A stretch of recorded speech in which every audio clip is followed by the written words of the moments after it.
So welcome to this Hunter x Hunter video guys.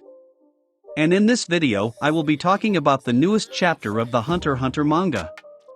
And this video will contain spoilers for chapter 396 of Hunter x Hunter.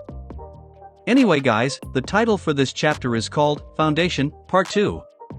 And the title of this chapter refers to the fact that this is the second part of the backstory of the Phantom Troupe, and the reason why the title is called Foundation is because this backstory will show us how the Phantom Troupe was created.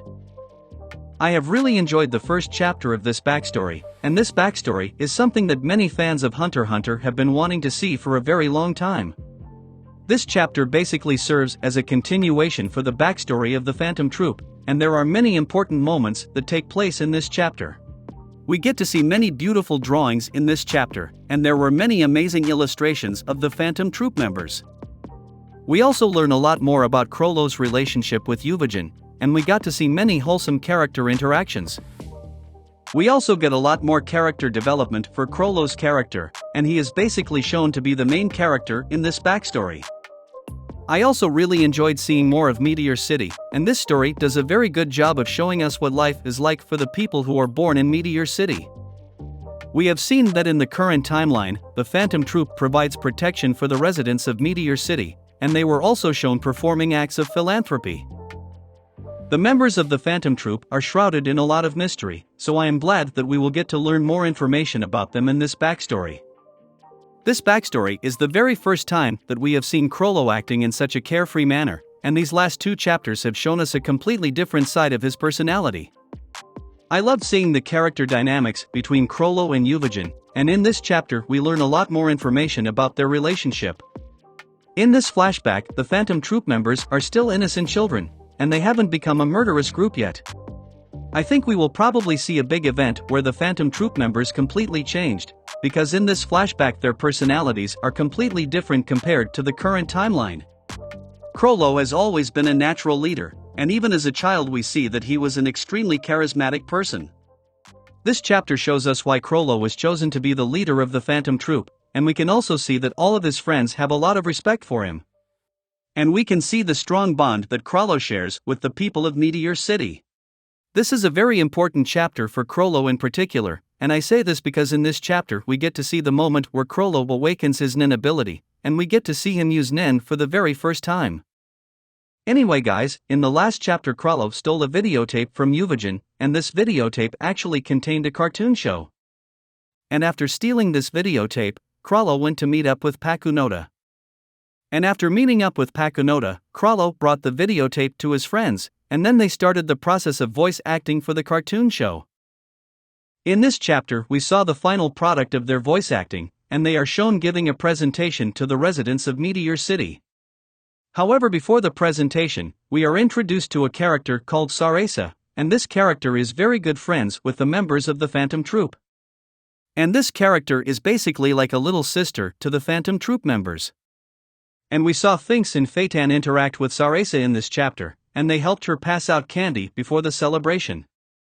During this celebration, I really love seeing Chrollo bring happiness to all the people of Meteor City, and we can see that Chrollo was way more outgoing as a child, and his charismatic nature showed a lot more. This scene where Chrollo awakens his Nen is such an intense moment, and we can just see how menacing the aura around Chrollo is. And he is doing a very good job of playing the role of the villain.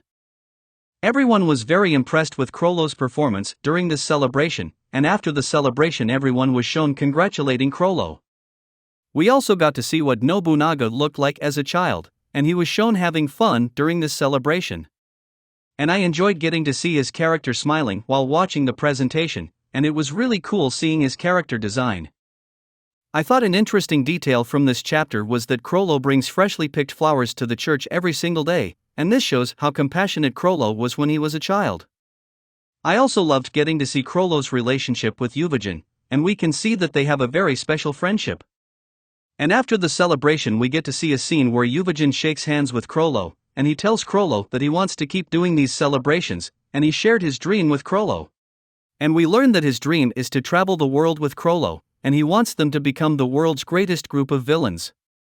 This moment also reminds me of when Chrollo did the Requiem after the death of Uvogin, and this also explains why Chrollo was crying after hearing about the death of Uvogin. This flashback really shows us how much Chrollo cares about his subordinates, and even in the current arc we can see how depressed Chrollo becomes after the death of his comrades. We know that the Phantom Troupe members are all orphans, and they have lived in Meteor City for many years. And since they never had any family, they decided to create the Phantom Troupe to be their new family.